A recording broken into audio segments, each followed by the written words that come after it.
Greetings, everyone. It is Glenn Calloway from the basement. It's Tuesday morning, actually. Um, I wanted to do a video today, and I had 3 or 4 ideas in mind, and I couldn't figure which one to do. And then I happened to see that my good friend Robert Hagerman, just from Robert's on My Turntable, if you're not familiar with his channel, I'm sure you all are.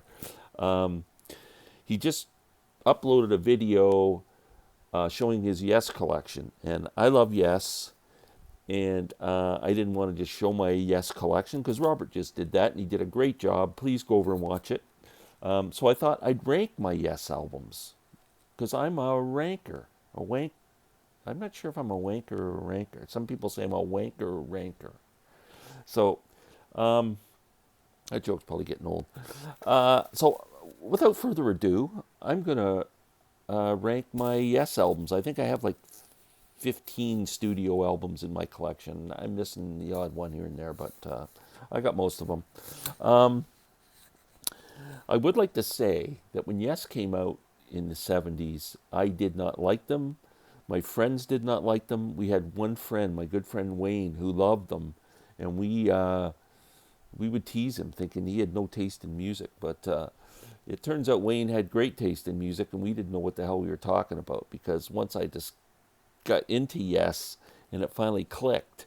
They're now one of the greatest bands that ever lived. I love every album and I'm a huge fan.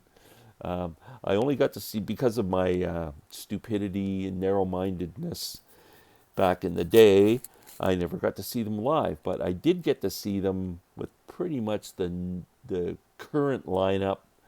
I think it was around 2015 or 16 maybe I saw them. So the faux John Anderson, his name's John Davidson. He actually does a really good job. He's a really good singer. Um, Steve Howe was in the band then, as he still is. Chris Squire, I got to see Chris Squire. Alan White was playing drums. I can't remember who was playing keyboards and at the time, but I got to see Chris Squire and Steve Howe, which was amazing. So yeah, let's get going here. So the lowest album in my ranking is going to be, this was a very disappointing album, and some people say it never should have been made. Heaven and Earth. This is the new lineup of Yes, and it's just not a very good record. What can I say? That's it. Sorry. It was mixed by Billy Sherwood. Yeah, that's about the best thing I can say about it. Is a nice mixing job, Billy. Um, yeah, so we'll leave that as is. Enough said. Heaven and Earth. If you're looking to buy Yes albums, don't buy that one. That's all I can say. Next on the list, there's about 3 Yes albums that are coming up. The next 3, 14, 13, and 12. Just throw them in the air and pick one. I don't even have comments on them because they're just, I don't listen to them that much. They're not big in the Yes catalog for me. Drama is one, so I'm making that number 14. Union is number 13, although they're amazing covers. They always have incredible covers. And Tormato, I think that's the last album that featured John Anderson. Yeah, they're not my favorites. So I just kind of threw them up in the air and decided which one was going to be 14, 13, and 12. Number 11, the debut Yes album. I really like this album. It's great, and it's got one of my favorite Yes tracks on it, which is a cover, Every Little Thing, the Beatles tune. They do an amazing job of that. Love that song. So, Yes, the debut. Next, coming in at number 10, Going for the One. Awesome album. Love it. Wondrous Stories is on here. The song Going for the One. Really good record. No problem with this one whatsoever. Love Going for the One. All the top 10 are amazing. The second Yes album in their catalog is Time and a Word. Awesome album. I love this one too. This is great. This is kind of, well, this is before Steve Howe joined. You can kind of see where they're going to go, but not there yet. So great album. This comes from this crap. Where's the box set? I got to show you guys this. So I got this box set, which musically it's great. I mean, it's got everything you'd ever need from Yes, but it's the worst designed box set I've ever seen. It gets a 1 out of 10 in my thing. I just got to show you this. So here it is. This is the box it comes in. So it flips in like that. So you open it up, and then you get all the albums kind of sitting in here like this. And then this is what happens. So you open this package and you go, oh, this is great. I love this. Look at. Like, that's it. Yeah. It's just the worst design box set I've ever seen in my life. So anyway, back to the ranking. Ranking. Number 9, Time and a Word. Number 8, OU812. No, that's Van Halen. 90125.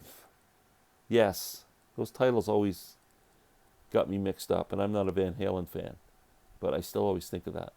Owner of a Lonely Heart. That's all you got to say.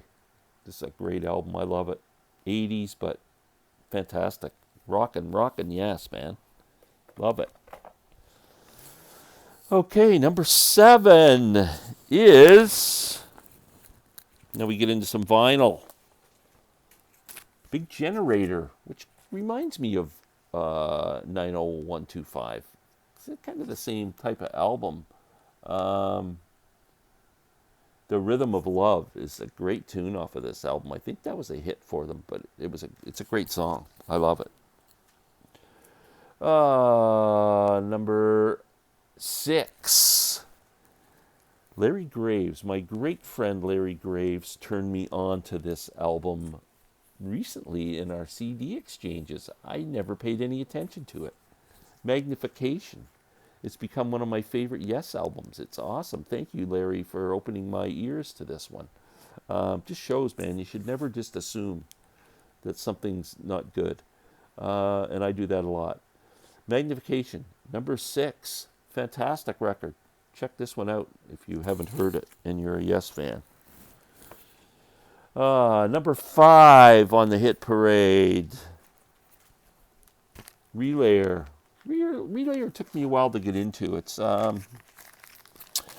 found it kind of heavy and a bit noisy for me or something. I don't know, but obviously there are some great songs on here. Great label. I love that. Gates of Delirium's on here, which is phenomenal. Yeah, I'm a Relayer fan now, much more than I used to be. Number 4, Fragile. Awesome album, except for Kill the March Hare and Kill the March Hare, or whatever it is. I hate that John Anderson little chant he does. It just drives me nuts. It ruins what otherwise is a pretty frickin' incredible album with Long Distance Runaround and Roundabout. Classic. Number 2. Number 3. 4 and then 3.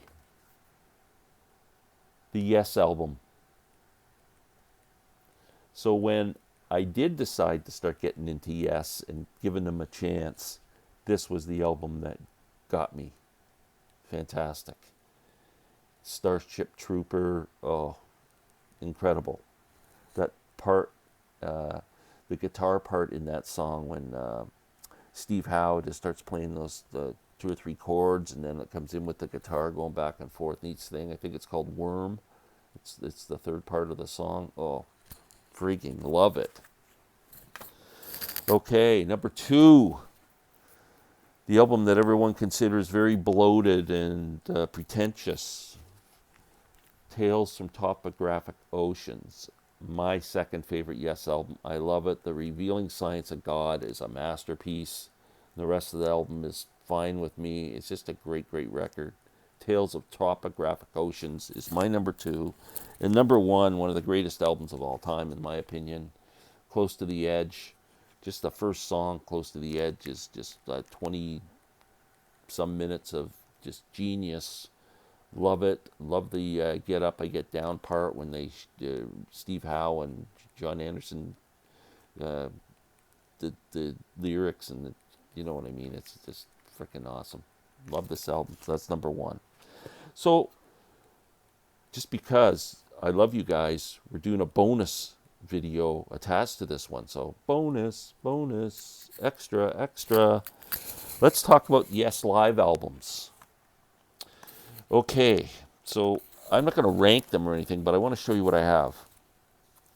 Songs from Songa. It's the 35th anniversary concert. I think this album is awesome. So this is Steve Howe, John Anderson, Alan White, Chris Squire, and Rick Wakeman. Pretty much the classic live lineup of Yes. Notice I said live lineup because Bill Bruford kind of left them, and Alan White came in and filled in and did a great job and is a great live drummer for Yes. But this is just awesome. It's got Going for the One on it, and it's got everything on it. It's great. I love it. That's 3 discs, this CD. I'm thinking about picking that up on vinyl. I think four pieces of vinyl on that. Keys to Ascension. So I think there was some controversy in the band over this because there is a couple of studio tracks tacked on this. So it's a live album with Siberian Catro, The Revealing Science of God, America. That's another great cover, the Paul Simon song. Onward and Awaken, 2 beautiful songs. And Roundabout and Starship Trooper. And then there's studio tracks recorded in 1996, Be the One and That Is. So Larry Graves has an album called Key Studio where it just has the studio tracks, which is awesome. But because the 2 studio tracks on this are amazing. Love them both. 2 of my favorite Yes songs. I would love to get my hands on the Key Studio album. If anybody ever sees it in the wild and they don't want it, get it for me because it's impossible to find. And send it to me as a gift. Why not? I'll actually let me know. I'll buy it off you. Keys to Ascension. Great. Yes Songs. Triple album.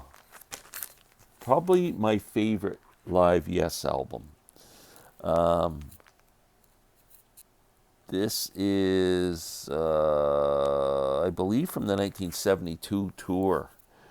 Opening a Firebird Suite, then Siberian Tattoo, Heart of the Sunrise, Perpetual Change, and You and I, Mood for a Day, excerpts from 6 Wives of Henry VIII, Rick Wakeman's classic album, Roundabout, All Good People's on here, Long Distance Runaround, Close to the Edge takes up one side of the 3rd album, and then the last side is Yours Is No Disgrace and Starship Trooper. One more. I just picked this up when I was in Orlando. Yes, Symphonic Live. I love this album. So the Symphony, it's kind of misleading. The Symphony doesn't play with Yes. They kind of play in between the Yes songs. So they start the album off with an overture. Then Yes does Close to the Edge in its entirety, which is fantastic. And then there's a orchestral intro, they call it. And then the band comes out and they do Long Distance Runaround, Don't Go, Starship Trooper, and You and I, I've Seen All Good People, Owner of a Lonely Heart, and Roundabout. It's a great sounding album. It's an awesome album. I love this one too. This is right up there with Yes songs for me. Fantastic. So that's it, Robert Hagerman. Thank you very much for motivating me to do this. Please go over and watch Robert's channel. Subscribe to Robert. If you're not a subscriber, he needs like about 6 or 7 more subscribers to hit 800. We'd love to see Robert do that. I love you, buddy. And You guys all take care.